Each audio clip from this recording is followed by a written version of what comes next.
Hello, welcome to another Grimm's Complete Fairy Tales. Today, we are doing tale number 67, The 12 Hunters. Now, today's going to be a double feature. So, I'm going to be doing tale number 57, and then I'm going to be uploading, just so you guys know, I'm going to be wearing the same outfit because I'm reading this on the same night. So, just a heads up on that, there's going to be two stories. Make sure you go check those out on the YouTube. If you're watching from Twitch or live, make sure that you just go straight down to the bio down here. I think on there, it leads to my YouTube channel. I'm not sure if that's my VOD channel or if that's my Storytime Quickies. After this, I'm gonna check on it though, because I think it sends you to my VOD channel. But we'll see, we'll see. Go follow those channels. Follow me on Twitch if you want to see these live. I usually do them sometime around like 11:30ish PST, Pacific time. So yeah. But let's get into this quickie, this story time quickie. Grab your blankies, grab your snacky, because it's time. Tale number 67, The 12 Hunters. There was once a king's son who was betrothed to a maiden whom he loved very much. And when he was sitting beside her and very happy, news came that his father lay sick and dying, and desired to see him once again before his end. When he said to his beloved, I must go now and leave you. I give you a ring as a remembrance of me. When I am king, I will return, fetch you. So he rode away, and when he reached his father, the latter was dangerously ill and near his death. He said to him, Dear son, I wish to see you once again before my end. Promise me to marry as I wish. And he named a certain king's daughter who was to be his wife. The son was so upset that he did not think what he was doing and said, Yes, dear father, your will shall be done. And then the king shut his eyes, died. When the son had been proclaimed king and the time of mourning was over, he was forced to keep the promise which he had given his father, and sent to the king's daughter to ask her hand in marriage. And she was promised to him. His first betrothed heard of this and fretted so much about his faithlessness that she nearly died. When her father said to her, Dearest child, why are you so sad? You shall have whatever you want. She thought for a moment and said, Dear father, I wish for 11 girls exactly like myself in face, figure, and size. The father said, If it is possible, your desire shall be fulfilled. And he ordered a search to be made of his whole kingdom, until 11 young maidens were found who exactly resembled his daughter in face, figure, and size. When they came to the king's daughter, she had 12 suits of hunter's clothes made, all alike, and the 11 maidens had to put on the hunter's clothes, and she herself put on the 12th suit. Then she took leave of her father, and rode away with them, and rode to the court of her former betrothed, whom she loved so dearly. If he required any hunters, and he would take the whole of them into his service. The king looked at her and did not know her.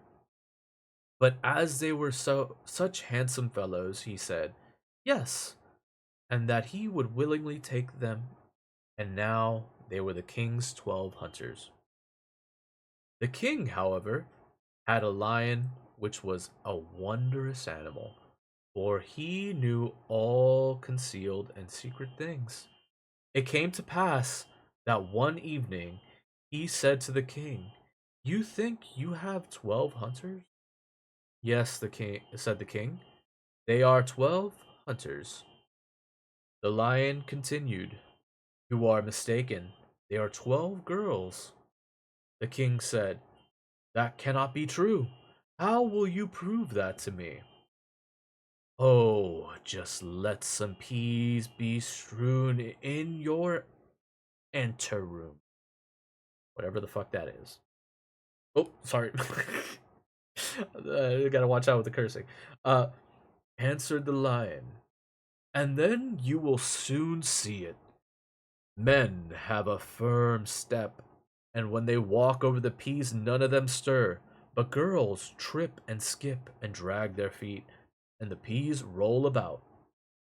The king was well pleased with the counsel, and caused the peas to be strewn. There was, however, a servant of the king's who favored the hunters, and when he heard that they were going to be put to the test, he went to them and repeated everything and said, The lion wants to make the king believe that you are girls. Then the king's daughter thanked him and said to her maidens, Have you some strength and step firmly on the peas. So next morning, when the king had the 12 hunters called before him, and they came into the anteroom where the peas were lying, they stepped so firmly on them, and had such a strong, sure walk that not one of the peas either rolled or stirred. Then they went away again, and the king said to the lion, You have lied to me. They walk just like men. The lion said, They have got to know that they were going to be put to the test and have assumed some strength. Just let 12 spinning wheels be brought into the anteroom some day, and they will go to them and be pleased with them, and that is what no man would do. The king liked the advice and had the spinning wheels placed in the anteroom. But the servant, who was well disposed to the hunters, went to them and disclosed the project. Then, when they were alone, the king's daughter said her 11 girls, Have some constraint on yourself, and do not look round at the spinning wheels. And next morning, when the king had his 12 hunters summoned, they went through the anteroom, and never once looked at the spinning wheels. Then the king again said to the lion, You have deceived me. They are men, for they have not looked at the spinning wheels. The lion replied, They have learnt that they were going to be put to the test and have restrained themselves. The king, however, would no longer believe the lion. The 12 hunters always followed the king to the chase, and his liking for them continually increased. Now it came to pass that once they were out hunting, news came that the king's betrothed was approaching. When the true bride heard that, it hurt her so much that her heart was almost broken, and she fell fainting to the ground. The king thought something had happened to his dear hunter, ran up to him, wanted to help him, and drew his glove off. Then he saw the ring which he had given to his first bride, and when he looked in her face and he recognized her, then his heart was so touched that he kissed her. And when she opened her eyes, he said, You are mine, and I am yours, and no one in the world can alter that.